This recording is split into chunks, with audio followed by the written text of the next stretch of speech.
Meninas que estão aí, vocês têm alguma dúvida? Algo que a gente começar? Algo que vocês queiram que a gente possa discutir agora no começo? Nesse momento? A princípio não, Ju, quero te ouvir falar primeiro. Tá. Então vamos lá. Vou compartilhar a tela. Vocês estão conseguindo ver a minha tela? Sim. Tá, joia. Deixa eu tirar aqui.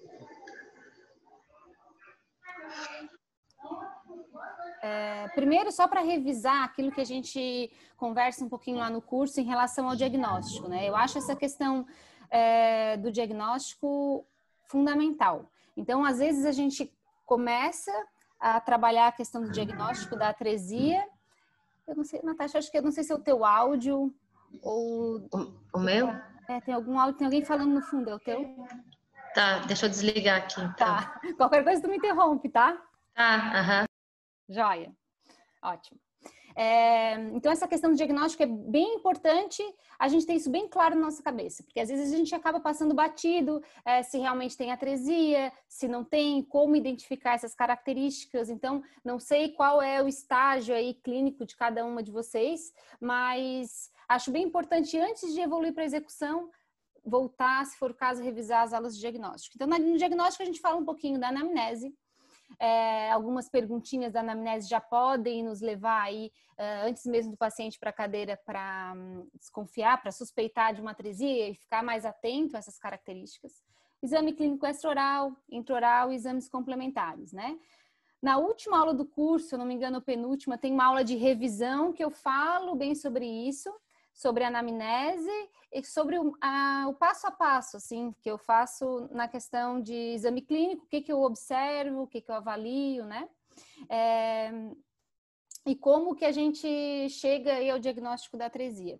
Então, eu coloquei um pacientezinho só para a gente exercitar isso e recapitular isso que a gente fala lá no curso. Aqui é uma paciente de uma aluna, ela mandou há uns 3 meses atrás, e coloquei uma tarja aqui para a gente proteger, né, a privacidade do paciente.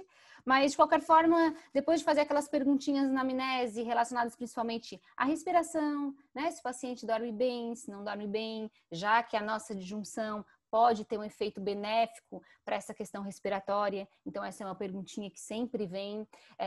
Se ele ronca, né, mesmo sendo criança, o ronca é sempre um sinal de uma obstrução. Muitas, na grande maioria das vezes, nos levam ao encaminhamento para o otorrino, mas a gente sabe que a adjunção da maxila, a expansão maxilar rápida, pode trazer um benefício para esse paciente. Então, nossa anamnese, basicamente, são essas perguntinhas que a gente lança a mão aí para avaliar também a questão respiratória.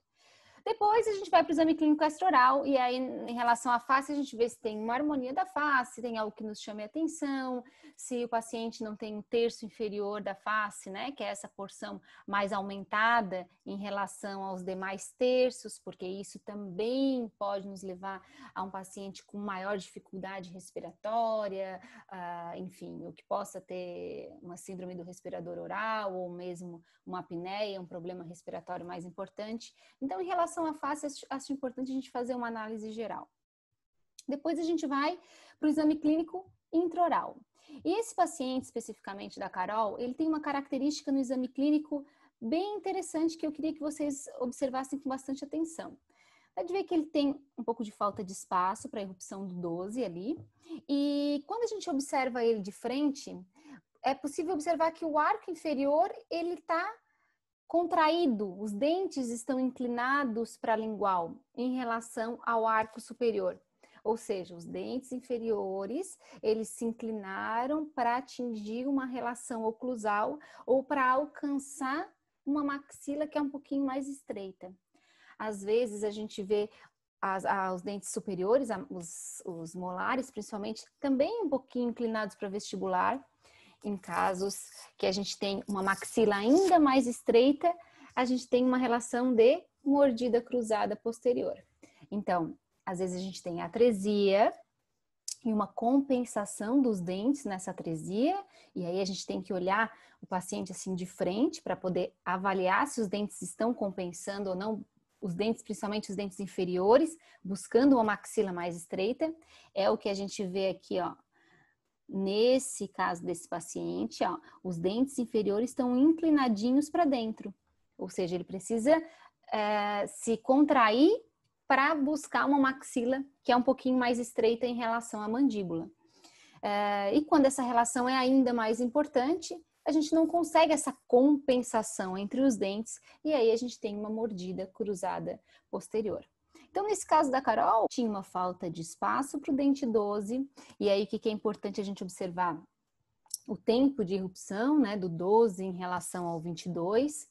Normalmente eu aguardo aí até uns 6 meses para avaliar a irrupção de um dente contralateral, se não foi um trauma, se não tem uma cárie, um abscesso, enfim, não teve nada, nenhuma característica clínica que predispôs ao atraso ou à aceleração do dente permanente. Eu acompanho aí em torno de 6 meses. Mais que 6 meses, normalmente tem alguma coisa atrapalhando a vinda desse dente, né? Então, tinha uma falta de espaço para o 12 e a gente vê essa relação, né? Aqui tá a borda wala bem bonitinha nesse paciente, né?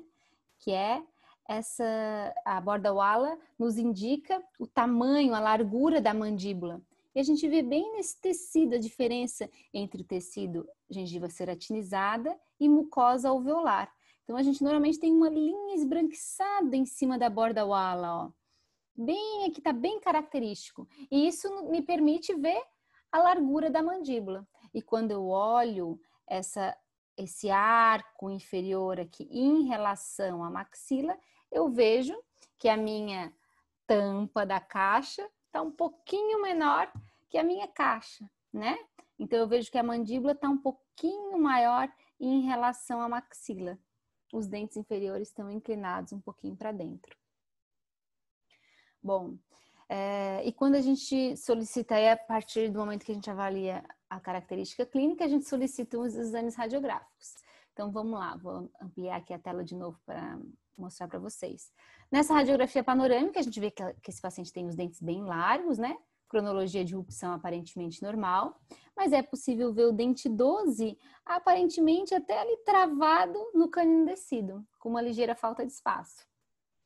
Às vezes, nessa característica, o incisivo lateral, se ele vem mais giradinho assim, ele fica giradinho e rompe.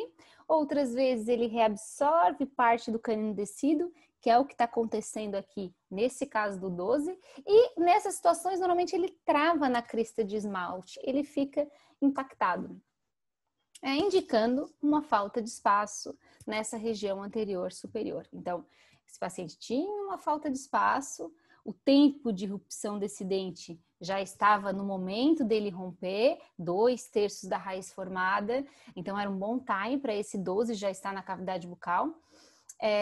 Dentes largos na região anterior e a gente via os dentes inferiores inclinados para a lingual.